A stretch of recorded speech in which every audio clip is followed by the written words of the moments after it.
Capítulo 1. El mundo sin oraciones. El mundo despertaba cada día sin plegarias, no porque estuvieran prohibidas, ni porque hubieran sido castigadas, sino porque habían dejado de tener sentido. Nadie recordaba cuándo ocurrió exactamente, no hubo un decreto ni una revelación final. Simplemente, una mañana, las palabras dirigidas al cielo comenzaron a sentirse. Los templos seguían en pie, columnas antiguas sostenían cúpulas agrietadas, y estatuas erosionadas observaban a los mortales con ojos de piedra. Pero ya no eran lugares de súplica. Se habían convertido en refugios del silencio, en espacios donde la gente entraba no para pedir, sino para confirmar que no había nadie escuchando. La ausencia de los dioses no fue una catástrofe inmediata, fue una adaptación lenta. Las cosechas crecían o morían según el clima, las enfermedades se curaban o no según el conocimiento. Las guerras se ganaban por estrategia, no por favor divino. Y, con el tiempo, la humanidad comenzó a decirse a sí misma una verdad conveniente: nunca los necesitamos. Las generaciones nacidas después de la última oración no sentían pérdida alguna. Para ellas, los dioses eran conceptos antiguos, figuras literarias, metáforas torpes de un pasado ignorante. Se les enseñaba en las academias cómo se enseñan los errores necesarios de la historia. Sin embargo, algo permanecía mal colocado en la realidad. No era visible, no era medible. En las ciudades más antiguas, construidas sobre capas de civilizaciones olvidadas, había noches en las que el aire se volvía espeso, como si el mundo recordara algo que la mente humana se negaba a aceptar. En esos momentos, algunos despertaban sobresaltados, con la sensación de haber sido observados por algo. Cansado, los cronistas llamaban a eso nostalgia evolutiva. Los filósofos lo reducían a ansiedad existencial. Los gobernantes preferían no nombrarlo, porque nombrar algo siempre es el primer paso para devolverle forma. En la gran biblioteca de R.N., donde se almacenaban los registros del mundo sin dioses, una archivista llamada Lyra encontraba cada vez más difícil ignorar las anomalías. No buscaba herejías ni verdades ocultas. Su labor era simple en clasificar, corregir, preservar, pero los textos antiguos estaban cambiando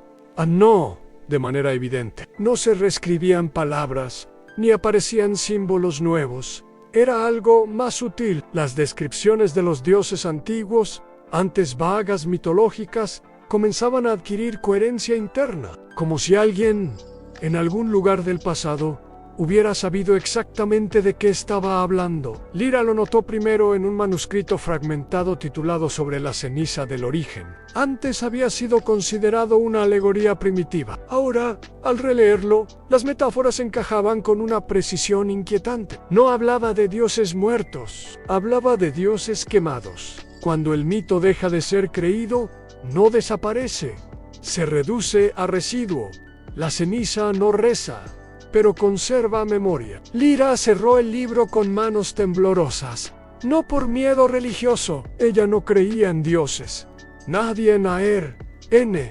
lo hacía. Lo que la perturbaba era otra cosa, la sensación de que el texto no estaba dirigido a creyentes, sino a lectores futuros que ya habrían olvidado cómo orar. A lectores como ella. Esa misma noche, en una ciudad costera al otro lado del continente, una estatua cayó sin razón aparente. No hubo terremoto, no hubo viento. El coloso de piedra, dedicado a un dios cuyo nombre ya no se enseñaba, simplemente se desmoronó desde dentro, como si algo hubiera consumido su núcleo durante siglos. Entre los escombros, los habitantes encontraron una sustancia gris oscura, fina como polvo. Ceniza. Nadie supo qué hacer con ella. Fue barrida, arrojada al mar, olvidada, pero el agua alrededor del puerto permaneció inmóvil durante días, como si el océano mismo dudara en aceptarla. En otros lugares, pequeños incidentes comenzaron a acumularse en relojes que se detenían al pasar frente a ruinas sagradas. Niños que dibujaban símbolos que nunca habían visto. ancianos que murmuraban nombres inexistentes justo antes de morir. Nada de eso bastaba para hablar de dioses, pero juntos formaban un patrón. El mundo sin oraciones había funcionado porque creía haber superado a los dioses. Había construido su identidad sobre la idea de autosuficiencia, de razón, de progreso sin tutela divina. Lo que nadie consideró fue una posibilidad más incómoda en que los dioses no hubieran sido eliminados, sino convertidos en fundamento invisible, que cada ciudad estuviera levantada literalmente sobre su resto, que cada ley natural fuera una consecuencia de su incineración, que la estabilidad del mundo dependiera de no recordar, y la memoria, como la ceniza, siempre encuentra la forma de dispersarse. Esa noche, Lyra volvió a la biblioteca después del cierre oficial. Descendió a las cámaras selladas, donde se guardaban los textos que nadie citaba. Allí, en el silencio absoluto, sintió algo que no encajaba con ninguna teoría racional. No fue una voz, no fue una visión, fue una presencia ausente, una presión suave, como una pregunta sin palabras. ¿Cuánto tiempo más podrás vivir sobre nuestras ruinas sin mirarlas? Lyra no respondió, pero por primera vez en su vida, sintió el impulso de hacerlo, y aunque no conocía ninguna plegaria, el mundo acababa de dar su primer paso hacia el recuerdo. Capítulo 2. Las ciudades construidas sobre ceniza. Las ciudades no fueron fundadas donde eran más fértiles, ni donde el clima era más benigno. Fueron fundadas donde algo ya había terminado. Durante siglos, los historiadores sostuvieron que aquello era coincidencia. Antiguos asentamientos atraían nuevos por la infraestructura, las rutas, las ventajas estratégicas. Pero esa explicación nunca respondió una pregunta más profunda. ¿Por qué los asentamientos más antiguos siempre coincidían con los lugares donde el mundo se sentía pesado?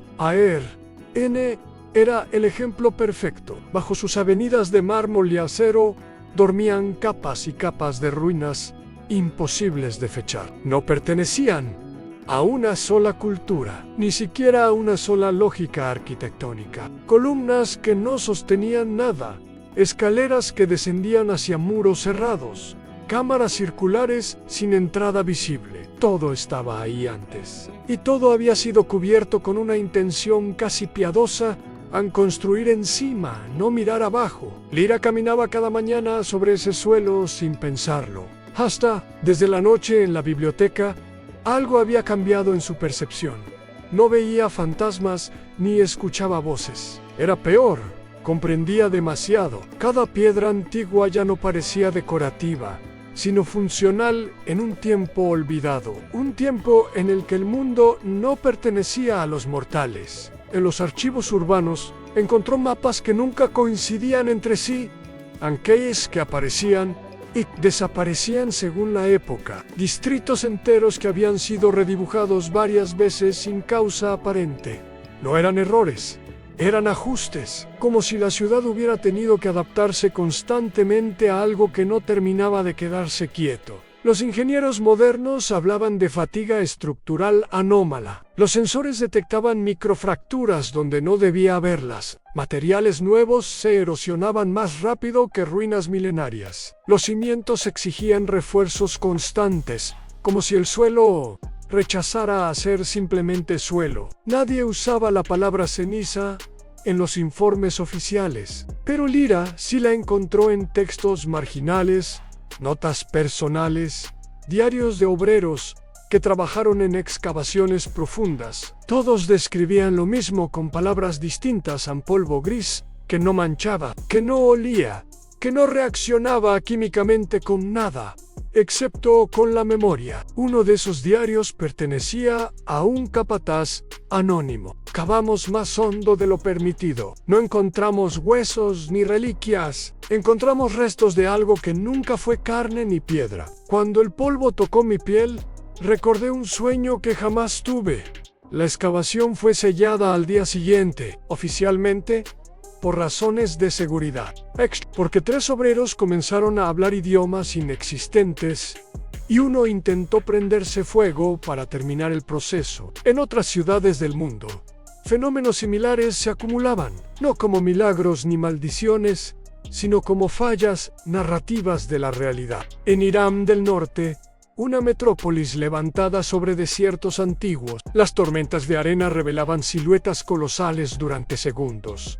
No eran estatuas enterradas, eran ausencias con forma, espacios donde la arena se negaba a ocupar cierto volumen. En las ciudades flotantes del sur, los generadores gravitacionales requerían cada vez más energía. Los técnicos notaron que no luchaban contra la gravedad, sino contra una resistencia vertical, como si algo invisible insistiera en mantener el cielo separado de la tierra en ceniza, no como residuo material, mas como estado ontológico. Los dioses no habían sido enterrados, habían sido incinerados en principios. Sus cuerpos no dejaron cadáveres, sino leyes. Sus voces no dejaron templos, sino silencios funcionales. Y las ciudades humanas prosperaron porque, sin saberlo, se apoyaron en esos restos estabilizados. Cada calle seguía una grieta antigua. Cada plaza cubría un punto de colapso. Cada capital del mundo se asentaba sobre el lugar exacto donde algo divino había sido reducido a fundamento. Por eso las oraciones dejaron de existir. No porque los dioses no escucharan, sino porque ya estaban demasiado abajo. Lyra viajó por primera vez fuera de N, con una autorización académica. Su destino fue una ciudad costera menor, donde la caída reciente de una estatua había sido archivada como incidente urbano. Oficialmente, no había nada que investigar. Extraoficialmente, el suelo aún ardía de recuerdos. Allí, entre bloques retirados y estructuras selladas, Lyra vio la ceniza por primera vez. No brillaba, no se movía, pero su presencia distorsionaba la percepción. Era imposible mirarla sin pensar en algo perdido. No, algo Amadou, algo necesario. Un anciano del lugar, uno de los pocos que no había sido reubicado, se le acercó sin miedo. No parecía religioso, no parecía loco. Antes, dijo, creíamos que vivíamos después de los dioses. Hizo una pausa, observando el polvo gris. Ahora sé que vivimos encima en Lyra, no respondió, porque la verdad comenzaba a tomar forma, y era más peligrosa que cualquier fe en sí. Las ciudades se sostenían sobre la ceniza de los dioses. ¿Qué ocurriría si esa ceniza recordaba lo que fue? El mundo sin oraciones no estaba vacío. Estaba construido sobre una negación colectiva, y las negaciones, cuando se acumulan durante siglos, no desaparecen, colapsan. Esa noche, mientras Lyra abandonaba el sitio, el polvo gris vibró apenas. No lo suficiente para ser visto, solo lo suficiente para ser sentido. Como una respiración contenida durante demasiado tiempo. Capítulo 3. El archivo prohibido de los dioses. El archivo no aparecía en ningún mapa oficial. No tenía dirección, ni referencia administrativa, ni registro presupuestario. Sin embargo, existía. Todos los altos funcionarios de N sabían de él, aunque fingían no recordarlo. Era uno de esos lugares que el poder mantiene, no mediante vigilancia, sino mediante silencio coordinado. Lyra accedió por accidente, o al menos así figuraría en los informes posteriores. En los niveles subterráneos de la gran biblioteca, había corredores que ya no se usaban, pasillos sellados por reformas antiguas, puertas etiquetadas como estructuralmente inestable. Detrás de una de ellas, al final de una escalera que no llevaba a ningún catálogo conocido, el aire cambiaba. No olía a humedad ni a polvo viejo, olfateaba a contenido retenido. La cerradura no era electrónica, tampoco mecánica, en el sentido común. Reconocía patrones de acceso que no estaban codificados en tarjetas, sino en hábitos. Lyra no tuvo que forzarla, solo tuvo que comportarse como alguien que pertenecía allí. La puerta se abrió. El archivo prohibido de los dioses no era una sala monumental, no había vitrinas sagradas, ni símbolos religiosos. Era functional, casi decepcionante en estanterías de metal oscuro, cajas de conservación, mesas de lectura. La única diferencia real con el resto de la biblioteca era la ausencia total de clasificaciones públicas. Aquí, los textos no estaban ordenados por época ni autor, estaban ordenados por grado de negación. Lyra entendió eso al tomar el primer volumen. No tenía título, solo una marca en el loman, un símbolo tachado 3 veces. Al abrirlo, no encontró mitos ni plegarias, sino actas. Informes redactados con lenguaje administrativo, frío, preciso. Describían procedimientos, proceso de desactivación narrativa, reducción de entidades principales a estado residual, conversión de voluntad divina en estabilidad ontológica. No hablaban de dioses como figuras de culto, sino como infraestructura problemática. Las fechas no coincidían con ningún calendario conocido. Tampoco los nombres. Algunas entidades eran descritas por funciones, el que sostiene la Q Divai, aquel que finaliza. Otras no tenían designación alguna, solo advertencias. Entidad sin nombre, no asignar mito, no permitir recuerdo. El archivo no era un registro religioso, era un manual de supresión. A medida que avanzaba, Lyra comprendió lo impensable. La humanidad no había superado a los dioses por evolución intelectual. Había participado consciente o no en un proyecto sistemático de borrado no para destruirlos, para volverlos utilizables. Uno de los documentos centrales, marcado con un sello negro, detallaba la lógica completa. A los dioses, como entidades conscientes, generan inestabilidad. Como conceptos, son inevitables. Como residuos, son útiles. El texto explicaba que las civilizaciones antiguas descubrieron algo que jamás debía hacerse público. Los dioses no podían ser eliminados sin colapsar la realidad, pero podían ser fragmentados narrativamente hasta perder identidad. No muerte, a no prisión, a despersonalización, al ser privados de culto coherente, de nombres estables y relatos consistentes, los dioses se diluían. Su esencia quedaba reducida a funciones pasivas en gravedad, tiempo, separación, final al ceniza. Lyra sintió náuseas, no por blasfemia, sino por claridad. El mundo moderno no era secular por accidente, era el resultado exitoso de una operación ancestral, cuyo objetivo había sido convertir a los dioses en cimientos mudos. El archivo incluía advertencia, muchas advertencias.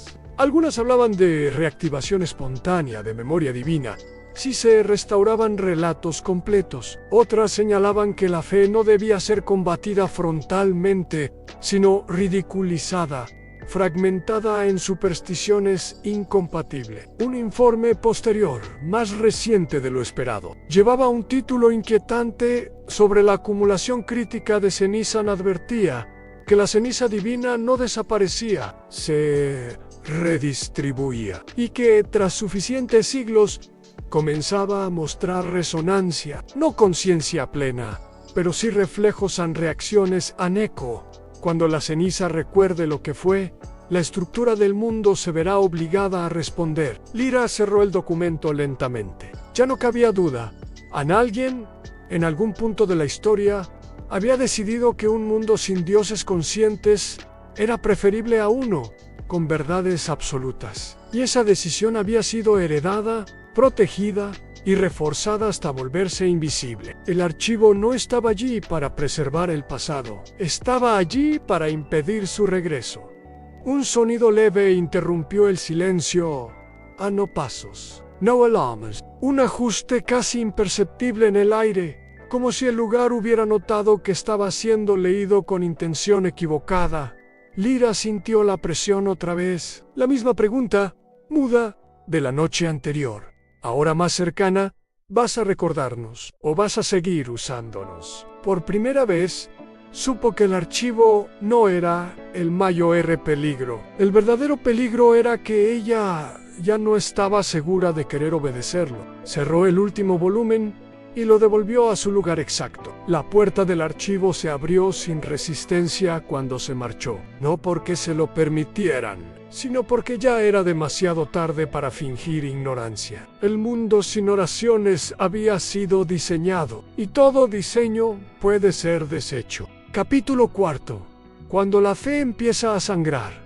La fe regresó sin templos, no volvió envuelta en himnos ni revelaciones, no descendió del cielo ni habló con voz clara. Regresó como regresan las cosas reprimidas por los bordes, filtrándose en lo cotidiano, sangrando a través de las grietas del mundo funcional. Al principio, nadie la llamó fe, la llamaron error estadístico. Los modelos predictivos comenzaron a fallar de manera selectiva. No en todo, solo en asuntos relacionados con decisiones humanas críticas. Algoritmos que anticipaban conflictos sociales erraban por márgenes imposibles. Sistemas médicos registraban recuperaciones que no podían explicarse por tratamiento alguno. Los expertos lo atribuyeron al azar. El problema fue que el azar empezó a elegir. En una provincia minera, un derrumbe sepultó a 12 trabajadores. Las probabilidades de supervivencia eran nulas. Sin embargo, 11 salieron con vida. El último murió sonriendo, murmurando una palabra que no figuraba en ningún idioma conocido. No era una oración, pero tampoco era un grito. En los distritos bajos, donde la historia siempre pesa más, comenzaron a aparecer símbolos dibujados por manos anónimas. No coincidían con iconografías antiguas. Eran fragmentos, trazos incompletos, gestos sin referencia clara. Lo inquietante era que funcionaban. La gente que dormía bajo esos símbolos tenía menos pesadillas. Las discusiones se apagaban antes de volverse violentas. Las enfermedades no se curaban, pero dolían menos. Pequeñas concesiones de la realidad. Nada que justificara pánico, nada que pudiera prohibirse sin parecer absurdo. Lyra observaba el fenómeno desde el lugar más incómodo, en el cruce entre archivo y calle. Sabía lo que ocurría, pero no podía decirlo sin activar protocolos que borrarían toda evidencia. El archivo no solo suprimía dioses, suprimía narrativas peligrosas, y la fe, cuando no se la controla, se vuelve narrativa. En el archivo, un documento hasta entonces sellado se reactivó solo. No emitió alerta. Simplemente apareció sobre la mesa asignada a Lyra, como si siempre hubiera estado allí. Título: Anemorragias de sentido. El texto describía exactamente lo que estaba ocurriendo. Cuando la ceniza alcanza densidad crítica, la realidad comienza a perder neutralidad. No hay milagros. Hay preferencias. La fe no regresaba como creencia consciente, sino como respuesta del mundo a la atención humana, donde alguien esperaba algo más, incluso sin saber qué. La ceniza reaccionaba. No otorgaba deseos, otorgaba significado. Y el significado, una vez introducido, no puede retirarse sin costo. En otras regiones, la situación se agravó. En una ciudad portuaria, los pescadores comenzaron a dejar ofrendas sin saber a quién. No pedían abundancia, pedían equilibrio. Las mareas se estabilizaron durante meses. En las montañas del este, una comunidad aislada reconstruyó un ritual antiguo a partir de fragmentos mal recordados. Lo ejecutaron sin convicción, casi por ironía. A la mañana siguiente, la grieta sísmica que amenazaba el valle se cerró lentamente, como una herida cauterizada. Los científicos se enfrentaron a una paradoja intolerable. El mundo reaccionaba mejor a gestos simbólicos que a intervenciones técnicas. La fe no estaba sangrando por devoción, sangraba por necesidad estructural. El archivo emitió su primera directiva pública en siglos, disfrazada de recomendación cultural, a fomentar la interpretación estética del pasado, desalentar la funcionalidad simbólica, separar emoción de eficacia, traducido a permitir que la gente recuerde, pero no que crean demasiado tarde. Lyra lo supo al ver a un niño en una plaza. Dibujaba con tiza una figura incompleta. No sabía lo que era, a nadie se lo había enseñado. Sin embargo, cuando terminó el último trazo, El aire a su alrededor se volvió ligero, como si la gravedad hubiera dudado durante un segundo. El niño no pidió nada, solo reconoció algo, y eso fue suficiente. Esa noche, la ceniza en los cimientos de N reaccionó, A no emergió. No, pero la ciudad emitió un sonido bajo, casi imperceptible, como un cuerpo demasiado grande, ajustándose después de siglos de inmovilidad. La fe no exigía templos ni sacerdotes, exigía espacio para sangrar. Y cada gota de ese sangrado devolvía a los dioses algo que jamás debió serles devuelto, a la posibilidad de ser recordados como algo más que función. Lyra entendió entonces el verdadero peligro. No era que los dioses regresaran, era que el mundo ya no pudiera sostenerse sin ellos conscientes. Y cuando la fe empieza a sangrar, no hay archivo que pueda detener la hemorragia. Capítulo 5. Los sacerdotes que nunca creyeron los sacerdotes existían. Siempre habían existido. Ese era el secreto mejor guardado del mundo. Sin oraciones la fe había sido eliminada. Pero la estructura de la fe había sido preservada con extremo cuidado, no por devoción, sino por utilidad. Los sacerdotes de la neutralidad no vestían hábitos, ni hablaban en nombre de dioses. Eran funcionarios, mediadores culturales, psicólogos, rituales. Su tarea oficial era acompañar transiciones simbólicas en sociedades que ya no creían en nada superior. Su tarea real era otra, contener la ceniza. Habían sido entrenados para reconocer patrones peligrosos, símbolos que funcionaban, gestos que comenzaban a producir efecto, historias que dejaban de ser metáfora y empezaban a responder. No creían en dioses. No lo necesitaban. Creían en el equilibrio del mundo sin ellos. El colegio central se alzaba en un distrito administrativo sin nombre. No tenía torres ni vitrales. Desde fuera, parecía una institución más, dedicada a la gestión cultural. En su interior se enseñaban disciplinas imposibles de justificar académicamente. Teoría de la fragmentación mítica, rituales, vacíos de contención, lenguaje sagrado neutralizado, desactivación de narrativas emergentes. Todo estaba diseñado para simular fe, sin permitir creencia. Los sacerdotes aprendían a dirigir ceremonias que no invocaban nada, a permitir que la gente expresara angustia sin otorgarle dirección trascendente, a ofrecer símbolos que calmaban, pero no despertaban. Habían salvado al mundo durante siglos y ahora estaban perdiendo. Lyra fue convocada sin explicación formal. Una solicitud firmada por una autoridad que no figuraba en ningún registro público. No podía rechazarla. Najib, en la sala principal del colegio, una docena de figuras la esperaban. No eran ancianos ni fanáticos. Eran profesionales cansados, con la mirada de quienes han sostenido algo demasiado tiempo sin creer en ello. ¿Sabes lo que está ocurriendo?, dijo uno de ellos. Sin preámbulo. Lyra no lo niego. La fe está volviendo. Continuó, no como culto, como función activa. Una mujer intervino. Su voz firme pero quebrada. Hemos contenido símbolos durante generaciones, pero ahora responden incluso cuando los negamos. Sobre la mesa colocaron registros recientes en rituales de duelo que estabilizaban barrios enteros, cantos improvisados que reducían la violencia, marcas en puertas que alteraban el flujo del tiempo percibido. No eran milagros, eran reactivaciones. El problema, dijo otro sacerdote, es que esto no requiere creencia, solo atención suficiente. Y la atención humana, cuando se acumula, se convierte en fe, aunque nadie la nombre. Lyra entendió entonces la ironía suprema. Los únicos expertos en dioses eran quienes jamás habían creído en ellos. Y ahora, su neutralidad los volvía incapaces de responder. El archivo, dijo ella. Sabía que esto ocurriría. Hubo silencio finalmente.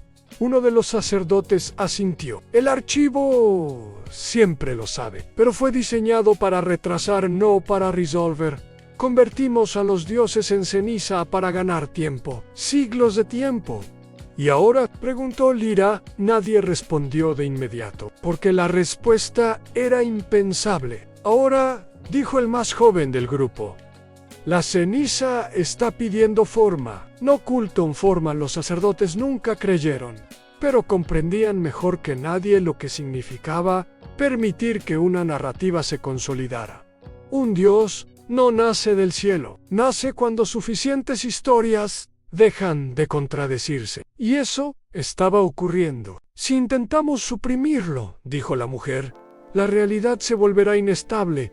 Ya lo estamos viendo. Si lo permitimos, añadió otro, los dioses recuperarán identidad y con ella, voluntad. Ambas opciones eran desastrosas. Lyra habló por primera vez con convicción plena. Hay una tercera vía. La miraron. No restaurar a los dioses, continuó, ni seguir quemándolos. Entonces, ¿qué?, preguntaron. Lyra recordó las palabras del archivo, las advertencias sobre resonancia, la función convertida en residuo, escucharlos sin obedecerlos, darles memoria sin trono, permitirles ser recordados, sin permitirles gobernar. Los sacerdotes comprendieron el riesgo al instante. Eso implicaba revelar la verdad, no toda, pero suficiente. El mundo sin oraciones no sobrevivirá a eso, dijo uno. Lyra sostuvo su mirada. Tampoco sobrevivirá a seguir mintiendo. La reunión terminó sin acuerdo formal, pero algo se había roto. Por primera vez, los sacerdotes de la neutralidad dudaron, y cuando quienes existen para contener dejan de estar seguros, la fe deja de sangrar y empieza a coagular. Capítulo 6. La primera ceniza despierta no despertó con estruendo. No hubo temblores ni cielos desgarrados. Ningún profeta cayó de rodillas.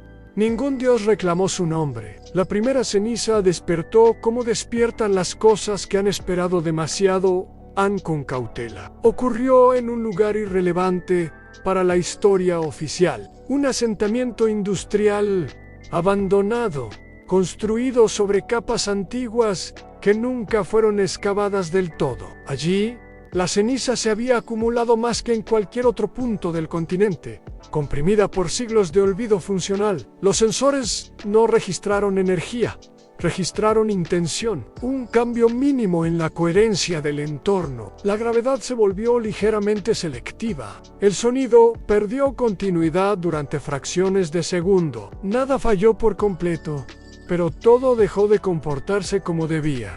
Los técnicos hablaron de interferencias. Los sacerdotes lo supieron al instante. No es una reacción, dijo uno, leyendo los informes. Es una respuesta consciente. La primera ceniza no recordó quién había sido. Recordó para qué existía. Durante siglos, había sido principio pasivo sostener, separar, permitir estabilidad. Pero la acumulación de atención humana, de símbolos que funcionaban sin permiso, de fe sin nombre, había generado algo nuevo, no identidad, no voluntad, plena dirección. En el asentamiento, los animales dejaron de acercarse, no huían, simplemente evitaban el lugar, como si la tierra hubiera adquirido una prioridad ajena a la vida. Las plantas crecían torcidas, no hacia la luz, sino hacia un punto invisible bajo el suelo. Allí, la ceniza se estaba reorganizando. Lyra llegó 2 días después, escoltada por una delegación mínima del colegio. Nadie quería llamar la atención. El archivo no había emitido órdenes. Eso era lo más alarmante. Si el archivo calla, murmuró uno de los sacerdotes, es porque esto ya no entra en sus protocolos. Descendieron por túneles parcialmente colapsados hasta una cámara antigua.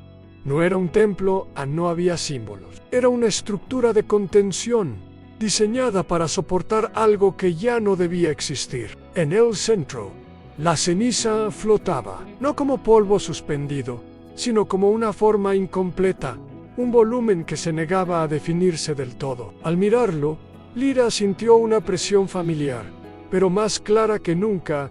No era una pregunta, era un reconocimiento. Ustedes siguen aquí. La primera ceniza no hablaba en palabras. Comunicaba mediante ajustes del entorno. El aire se densificaba cuando alguien mentía. El espacio se contraía cuando alguien intentaba imponer voluntad. No exigía culto, exigía honestidad estructural. Uno de los sacerdotes cayó de rodillas, no por fe, sino por agotamiento. No podemos contener esto, susurró. No sin mentir otra vez. La ceniza reaccionó, no con violencia, sino con precisión. El suelo bajo el sacerdote se estabilizó, sosteniendo lo mejor de lo que la física permitía. No era recompensa, era corrección. Lyra comprendió con claridad aterradora la primera ceniza. No quería gobernar. Quería dejar de ser utilizada sin memoria. Era el residuo de un dios antiguo, cuya función había sido sostener el mundo. Ausej Kemadu Nahachivalmenchi. Su esencia había quedado atrapada en una tarea eterna sin conciencia. Ahora, por primera vez, esa tarea sabía que era tarea. Si más cenizas despiertan, dijo uno de los sacerdotes, incapaz de terminar la frase. Lyra la completó. El mundo dejará de ser neutral, y eso era el verdadero legado del proyecto original. Un universo estable, sí, pero construido sobre entidades mutiladas. La estabilidad había sido comprada al precio de una injusticia cósmica sostenida durante siglos. La primera ceniza no pidió liberación, no pidió venganza, solo emitió una condición, clara incluso sin palabras. No vuelvan a fingir que no existimos. Cuando abandonaron la cámara, el asentamiento ya no se sentía vacío. No estaba vivo, estaba presente. Como un testigo silencioso que había decidido abrir los ojos, el despertar no había iniciado una guerra. Había iniciado una obligación moral, y el mundo, por primera vez desde la última oración, tendría que decidir si era capaz de asumirla. Capítulo 7. El dios que sobrevivió como mentira. No todos los dioses fueron reducidos a ceniza de la misma manera. Algunos no fueron quemados por completo. Algunos aprendieron a sobrevivir como falsedad. El archivo los llamaba persistencias narrativas, errores tolerados, mentiras tiles, relatos que nunca se corrigieron del todo porque cumplían una función: distraer, absorber atención, evitar que la fe se concentrara donde realmente importaba. Uno de ellos era el más antiguo. No tenía nombre verdadero, solo tenía versiones. En distintas regiones era un protector doméstico, un espíritu del umbral, una superstición infantil. En otras, un símbolo comercial, una figura caricaturizada en celebraciones sin sentido. Nadie lo temía, nadie lo adoraba, y por eso nadie lo apagó por completo. Lyra lo descubrió en una anotación marginal del archivo, escrita con una advertencia que rara vez se usaba a no corregir esta falsedad. Su incoherencia mantiene estable el sistema. El documento detallaba cómo ese dios había sido deliberadamente deformado, sus atributos fragmentados, su historia contradicha una y otra vez, su imagen reducida a algo risible, no para destruirlo, sino para neutralizar su coherencia. Un dios sin coherencia no puede despertar. Eso había sido cierto durante siglos hasta ahora. La primera ceniza había alterado el equilibrio, no porque devolviera identidad a los dioses, sino porque introducía una variable intolerable a memoria honesta, y la memoria, incluso incompleta, busca sentido. Las mentiras, cuando se exponen a demasiada atención, comienzan a recordar lo que ocultan. En una ciudad del oeste, durante un festival popular sin origen claro, la figura del dios falso fue representada una vez más. Máscaras grotescas, canciones absurdas, rituales vacíos repetidos por costumbre. Pero esa noche, algo cambió, no en la celebración, en la figura. Los artistas notaron que las proporciones no coincidían con los diseños tradicionales. Los trazos se corregían solos, los colores se apagaban hacia una paleta más antigua. Nadie se dio cuenta en el momento. Solo sintieron una incomodidad leve, como si se burlaran de algo que ya no aceptaba la burla. Lyra llegó cuando los informes comenzaron a acumularse. No hablaban de milagros, hablaban de consistencia. La figura falsa empezaba a comportarse como si tuviera un núcleo. Esto no es un despertar, dijo uno de los sacerdotes. Es una reintegración narrativa. El Dios que sobrevivió como mentira no estaba recuperando poder. Estaba recuperando continuidad. Los relatos contradictorios empezaban a alinearse. Las versiones incompatibles dejaban de competir y comenzaban a encajar como piezas forzadas de un mismo origen. Eso era peligroso, porque ese Dios no había sido reducido a ceniza. No había aprendido a existir sin trono. Había sobrevivido, evitando ser tomado en serio. Y ahora, el mundo comenzaba a hacerlo. En el centro de la ciudad, la estatua del dios falso, una figura que siempre había sido hueca, se agrietó no por presión externa, sino por densidad interna. Algo estaba ocupando un espacio que nunca había estado destinado a ser ocupado. La multitud no rezó, observó, y observar fue suficiente. Lyra sintió la diferencia al instante. No era como la primera ceniza. No había honestidad estructural. Había hambre de forma. El dios falso no sabía quién había sido, pero sabía que no debía seguir siendo una broma. Sí, consolida identidad, dijo Lyra. Reclamará autoridad. ¿Puede hacerlo?, preguntó un sacerdote. Lyra pensó en el archivo, en los siglos de manipulación, en la fe sangrante que buscaba coagular.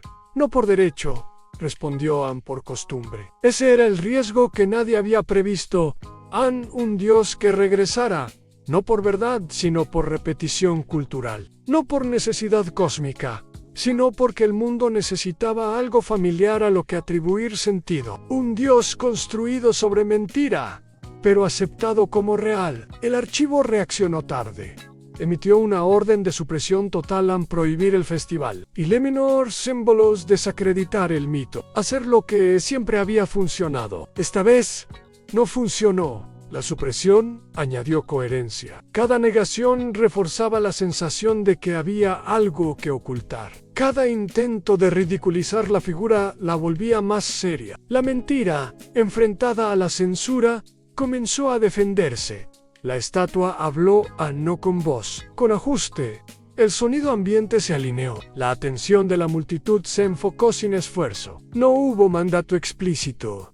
Solo una sensación compartida. Siempre estuve aquí. Lyra comprendió con horror contenido que ese dios era más peligroso que los reducidos a ceniza, porque no había aprendido humildad, no había pasado por el silencio, no había sido obligado a existir sin influencia, había sobrevivido intacto en lo peor posible, en la superficialidad. Si cae, dijo uno de los sacerdotes, caerá con violencia. Y si se consolida, respondió Lyra, gobernará sin entender lo que gobierna. El dios que sobrevivió como mentira era la prueba de un fallo crítico en el diseño del mundo sin oraciones. No toda fe había sido eliminada. Parte de ella había sido domesticada, trivializada y olvidada en ese estado. Ahora, esa parte regresaba sin preparación, no como recuerdo, como hábito. Y un hábito con poder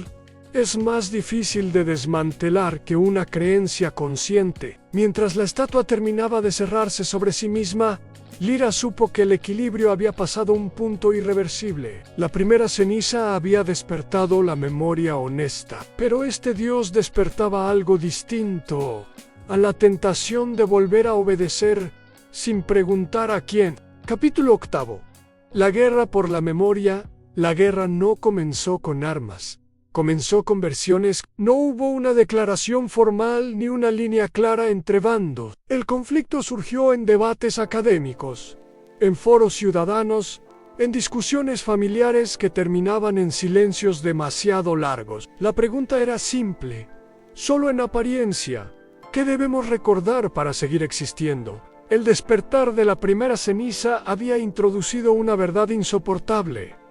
El mundo se sostenía sobre dioses mutilados. El surgimiento del dios que sobrevivió como mentira ofrecía una alternativa tentadora a un símbolo funcional, coherente, cómodo, no verdadero. pero operativo. La humanidad se dividió sin darse cuenta. Por un lado estaban los recordantes. No eran creyentes tradicionales. Muchos se consideraban racionales, críticos, incluso escépticos, pero defendían una idea peligrosa, que la memoria honesta, aunque destruyera la estabilidad, era preferible a una mentira útil.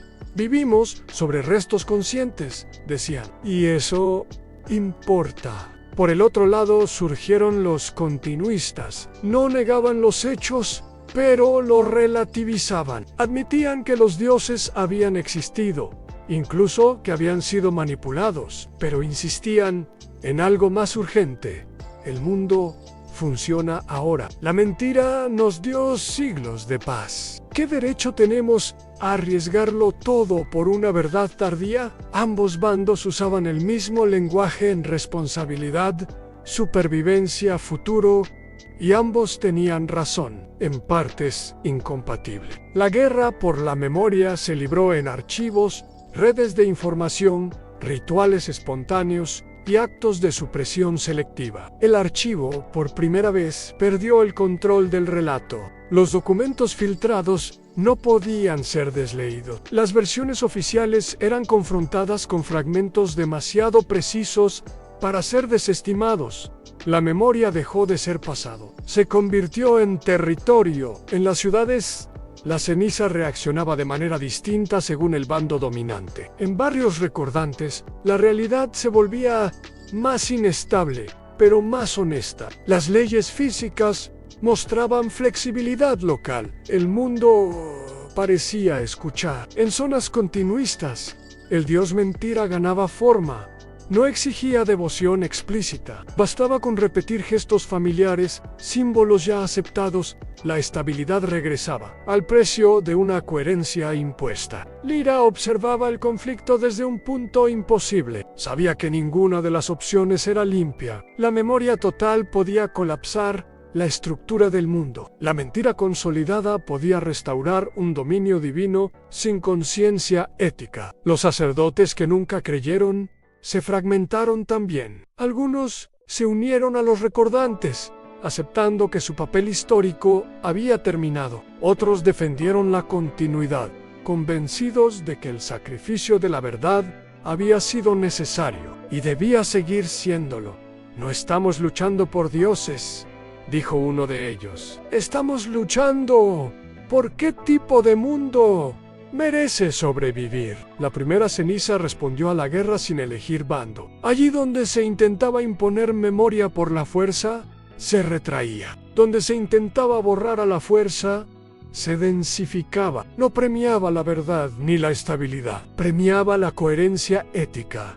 El dios mentira, en cambio, prosperaba con el conflicto. Cada discusión amplificaba su presencia. Cada intento de negarlo lo volvía más necesario. Su poder no provenía de la fe, sino del cansancio humano frente a la complejidad. Es más fácil obedecer una historia clara, pensó Lyra, que vivir en una verdad fragmentada. La guerra alcanzó su punto crítico cuando una ciudad entera decidió oficialmente recordar.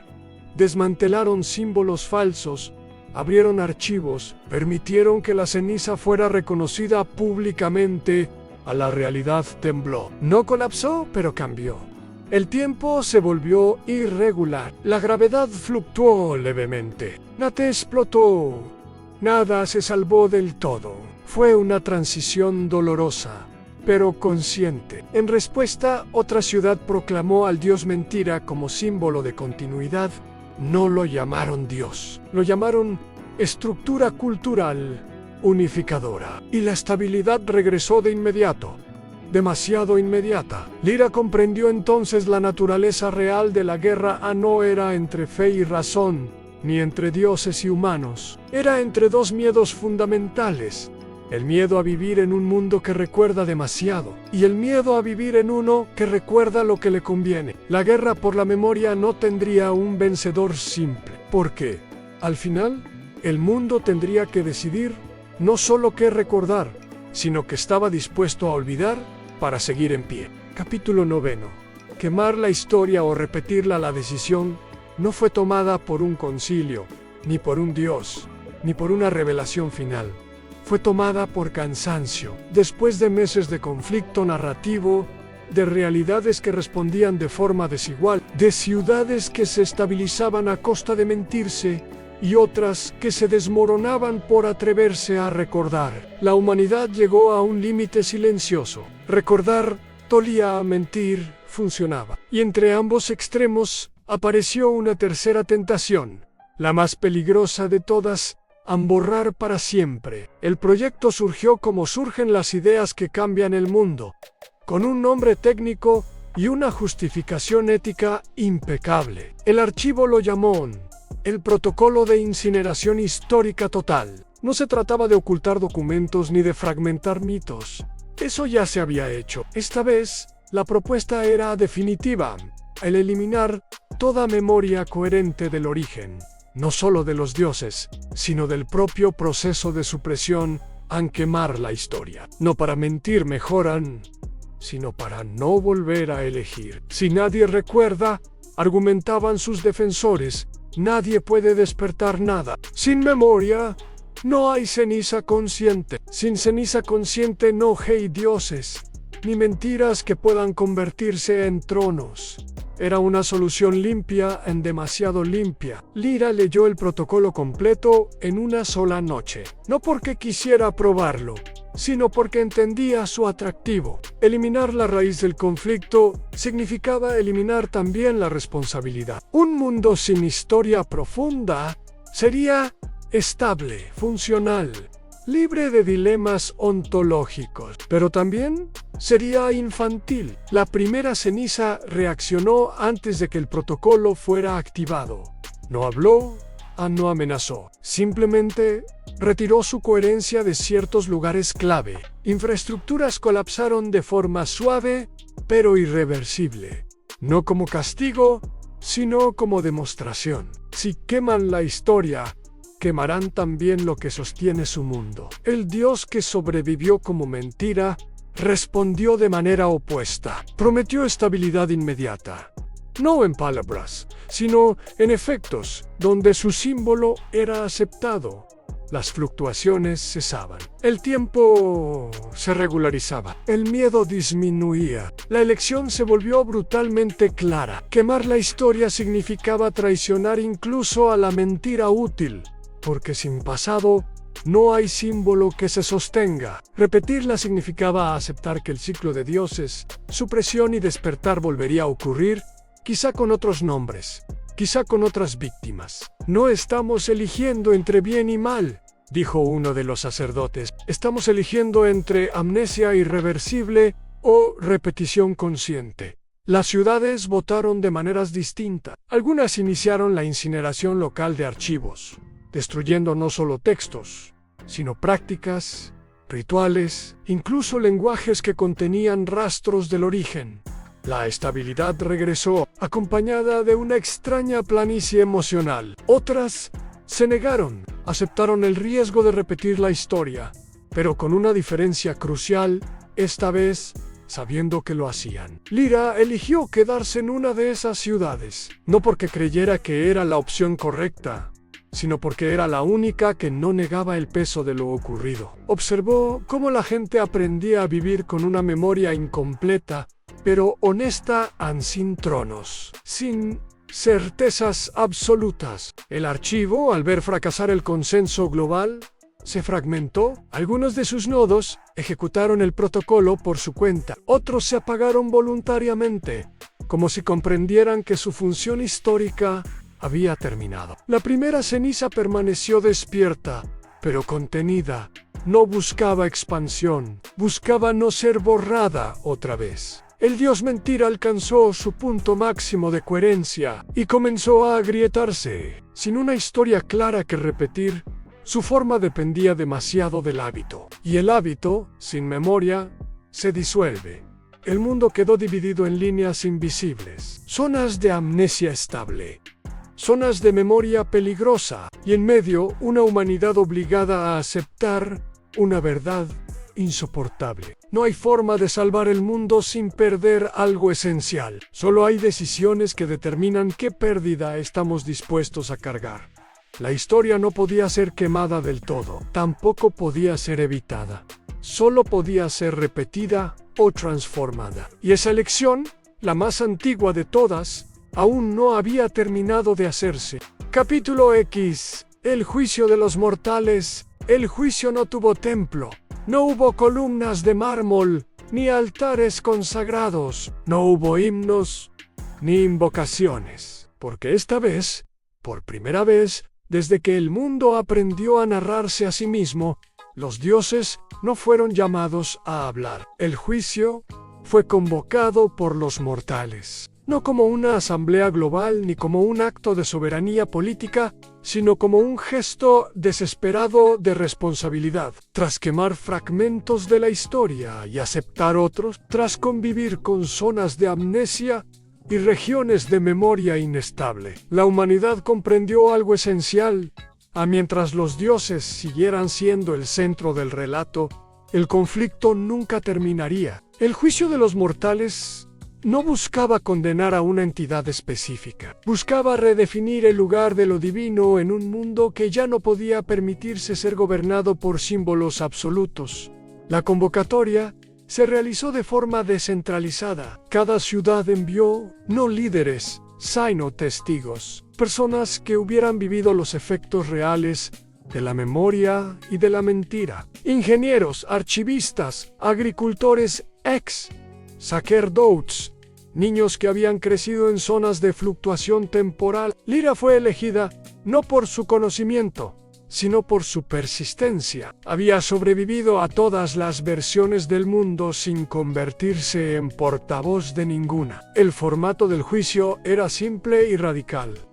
No se permitían argumentos teológicos, solo consecuencias. ¿Qué ocurrió cuando aceptaron al dios mentira? ¿Qué ocurrió cuando despertaron la primera ceniza? ¿Qué ocurrió cuando quemaron la historia? Cada testimonio añadía peso a una balanza invisible.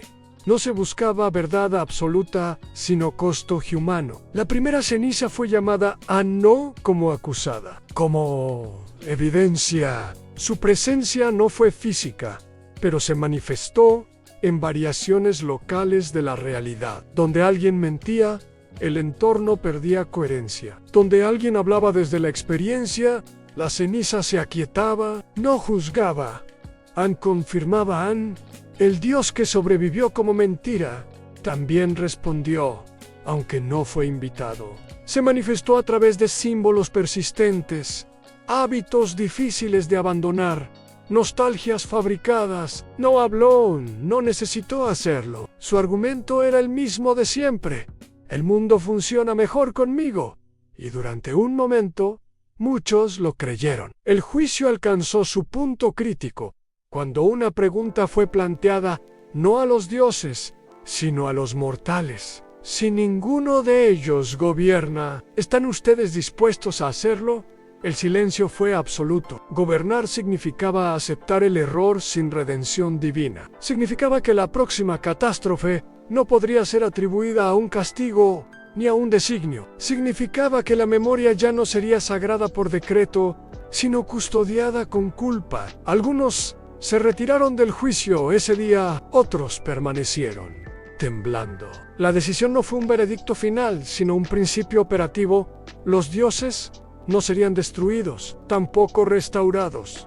Serían descentralizados. El mundo no volvería a organizarse alrededor de tronos, ni siquiera simbólicos. Las entidades divinas, incluida la ceniza y la mentira, serían tratadas como fuerzas de impacto limitado, observadas, contenidas, nunca adoradas.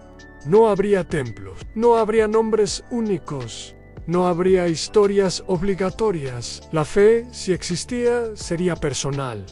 La memoria, si persistía, sería plural. La primera ceniza aceptó la decisión sin resistencia. Su forma se dispersó, perdiendo capacidad de imposición, pero conservando conciencia. El dios mentira comenzó a desvanecerse, no por derrota, sino por irrelevancia. Sin centralidad, sin repetición ritual obligatoria, su coherencia se fragmentó en costumbres menores, en mitos locales, en nostalgias inofensivas. El juicio de los mortales no salvó el mundo, pero lo devolvió, no a un estado puro, sino a uno responsable. Lyra abandonó la asamblea sabiendo que la historia no había terminado, nunca termina. Pero por primera vez, el siguiente capítulo no estaría escrito por dioses, ni por archivos, ni por mentiras útiles. Estaría escrito por decisiones humanas y sus consecuencias. Capítulo 11. El mundo después de los dioses. El mundo no colapsó cuando los dioses dejaron de ser el centro. Eso fue lo primero que sorprendió a todos. No hubo un amanecer distinto, ni un apagón del cielo. Las mareas siguieron su ritmo. Las estaciones continuaron sucediéndose con una regularidad apenas imperfecta. Para muchos, la ausencia de lo divino se sintió menos como una pérdida, y más como un silencio incómodo, un silencio que obligaba a pensar. El mundo después de los dioses no fue un lugar, sino una condición, una en la que ya no existía una narrativa superior a la que culpar, ni una promesa trascendental que justificara el sufrimiento. La vida seguía, pero ahora sin intérpretes absolutos. Las ciudades que habían elegido la amnesia estable prosperaron rápidamente, sin preguntas profundas. La planificación era eficiente. Las instituciones funcionaban con precisión mecánica, pero algo se erosionaba lentamente en la capacidad de sorpresa, de disenso creativo, de duelo auténtico. Las regiones que conservaron memoria parcial vivían con mayor fragilidad. La realidad fluctuaba en pequeños gestos, en relojes que se desfasaban, sombras que no siempre coincidían con los cuerpos. Sin embargo, allí surgieron nuevas formas de arte, lenguajes que aceptaban la contradicción, comunidades que hablaban del pasado sin necesidad de convertirlo en dogma. Lyra recorrió ambos mundos. En uno, vio niños educados sin mitos, capaces de resolver problemas complejos, pero incapaces de formular preguntas sin finalidad práctica. En otro, vio ancianos que enseñaban historias incompletas, sabiendo que cada narración era una elección ética más que una verdad cerrada. La primera ceniza seguía existiendo, pero ya no como un eje. Era una presencia residual, una memoria material que reaccionaba solo cuando alguien intentaba imponer un relato único. Se había convertido en una especie de sistema inmunológico ontológico. No protegía la verdad, protegía la pluralidad. El Dios que sobrevivió como mentira persistía en fragmentos, pequeños rituales cotidianos, frases, hecas, símbolos heredados cuyo origen nadie recordaba del todo. Ya no exigía fe, solo ofrecía confort, y eso lo hacía más peligroso que antes, porque ahora nadie lo vigilaba. El mayor cambio no fue metafísico, sino humano. Sin dioses, el perdón se volvió más difícil. No había absoluciones externas. El error quedaba expuesto. La justicia se volvió lenta, imperfecta, profundamente discutida, pero también más honesta. Algunos comenzaron a extrañar la simplicidad de la culpa divina. Otros descubrieron una forma nueva de dignidad, la de asumir consecuencias sin intermediarios celestiales. Antes obedecíamos, dijo una mujer a Lyra. Ahora decidimos, y decidir cansa. Las guerras no desaparecieron, cambiaron de forma. Ya no se libraban por voluntad divina, sino por interpretaciones humanas del bien común, menos grandiosas, más crudas. Sin embargo, algo había cambiado en su núcleo. Ya no podían justificarse como inevitables. Lyra comprendió entonces el verdadero legado del juicio de los mortales. No había sido el fin de los dioses, sino el fin de su coartada. La humanidad ya no podía esconderse detrás de tronos invisibles. Al final del capítulo, el mundo no era mejor ni peor, era responsable. Y en esa responsabilidad frágil y pesada se gestaba la posibilidad más peligrosa de todas, aunque el caos ya no viniera de lo divino, sino de la libertad humana. Capítulo 12. La última decisión. La última decisión no llegó con urgencia, llegó con claridad. Durante años, el mundo había aprendido a existir sin dioses como ejes narrativos. Las instituciones se ajustaron, los lenguajes cambiaron, la memoria dejó de ser sagrada y se volvió cuidadosa. Sin embargo, algo persistía bajo la superficie de esa nueva normalidad, una tensión latente. No provenía de entidades externas, sino de una verdad que nadie había querido formular en voz alta. Un mundo sin dioses seguía siendo un mundo capaz de crear dioses, no por fe, sino por necesidad. La primera ceniza lo había advertido en silencio. Cada vez que una comunidad intentaba absolutizar un principio humano, orden, progreso, seguridad, pureza, la realidad comenzaba a mostrar síntomas conocidos, no apariciones, no milagros,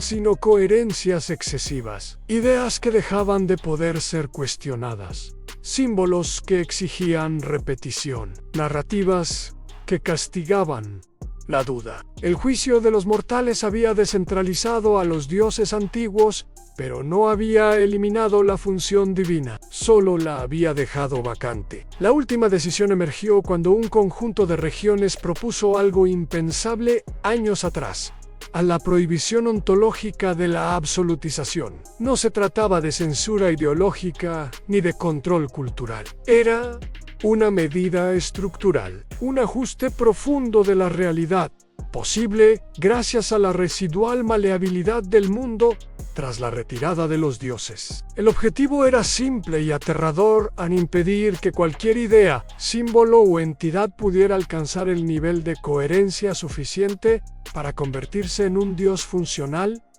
No habría tronos, pero tampoco habría sustitutos. Lyra comprendió de inmediato el costo. Un mundo así sería permanentemente inestable en lo conceptual. Ninguna verdad podría sostenerse sin fricción. La duda sería estructural, no una elección. La identidad colectiva estaría siempre en construcción. Sería un mundo inmune a la tiranía divina, pero vulnerable a la fragmentación constante. La alternativa era no hacer nada, aceptar que, tarde o temprano, los humanos volverían a crear dioses, tal vez no con nombres sagrados, sino con sistemas incuestionables. La historia se repetiría, aunque bajo máscaras nuevas. La decisión no fue tomada por votación, fue tomada por aceptación. Las regiones que habían sufrido más bajo los antiguos tronos apoyaron la prohibición. Las zonas de amnesia estable la rechazaron, temiendo perder la coherencia que les permitía funcionar. Nadie estaba completamente equivocado. La primera ceniza fue consultada por última vez. Su respuesta no fue afirmativa ni negativa. Mostró dos futuros posibles: uno lleno de pequeñas verdades frágiles, pero vivas; otro de grandes certezas silenciosas y eficientes. Y luego se retiró, no como abandono, como renuncia al rol de árbitro. Lyra eligió quedarse en una región que aceptó la prohibición, no porque creyera que fuera el camino correcto, sino porque entendía algo fundamental: La libertad no consiste en elegir lo perfecto, sino en cargar conscientemente con lo imperfecto. La prohibición ontológica fue activada de manera gradual. El mundo no se rompió, pero algo profundo cambió. Las narrativas totalizadoras comenzaron a fallar. Los símbolos perdieron su capacidad de imponerse. La realidad se volvió más resistente a la adoración. No desaparecieron los conflictos, desapareció la posibilidad de justificarlos como absolutos. El dios mentira se extinguió por completo, no con un grito, sino con indiferencia, sin centralidad, sin repetición obligatoria, sin promesa de estabilidad total. Dejó de tener forma. La primera ceniza se disolvió en el tejido del mundo, ya no como memoria, sino como advertencia. Al final, no hubo epílogo triunfal, solo un mundo que había tomado su última decisión consciente: vivir sin dioses, sabiendo que podría volver a inventarlos y eligiendo cada día no hacerlo. Epílogo: cuando el mundo aprendió a callar, pasaron siglos. No fueron recordados como una era dorada ni como un tiempo oscuro. Simplemente pasaron.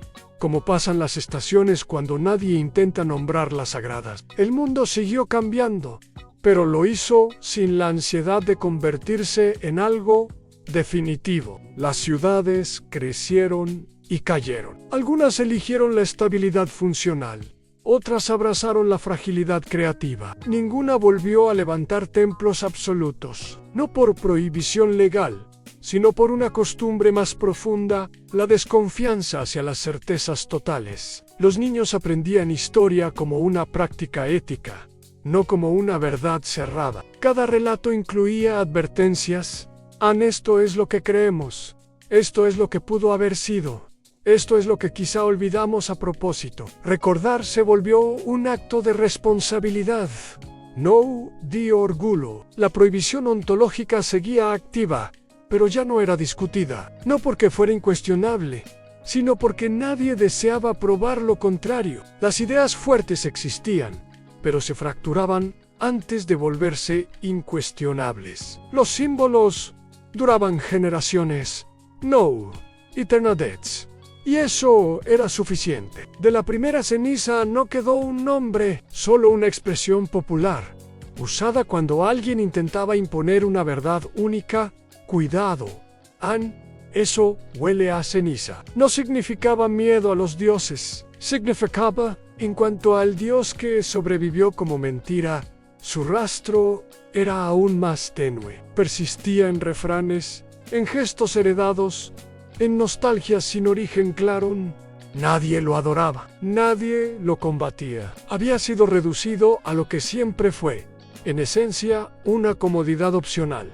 Lira no se convirtió en mito. Eso fue intencional. Sus escritos circularon sin firma durante generaciones. Reflexiones incompletas, preguntas sin conclusión, advertencias suaves. Nunca hablaban de cómo debía ser el mundo, solo de lo que ocurría cuando alguien afirmaba saberlo con demasiada certeza. En una de sus últimas notas se leían el caos. No es lo opuesto al orden, es lo que aparece cuando el orden deja espacio para la vida. Siglos después, nadie recordaba exactamente quién había escrito esas palabras. Y eso, quizá, era la prueba definitiva de que el mundo había aprendido algo esencial. No necesitaba dioses, no necesitaba finales perfectos, solo necesitaba seguir eligiendo, una y otra vez. No entregar su responsabilidad a lo absoluto. En el caos no reinó, pero tampoco fue desterrado. Y en ese equilibrio inestable, profundamente humano, el mundo continuó.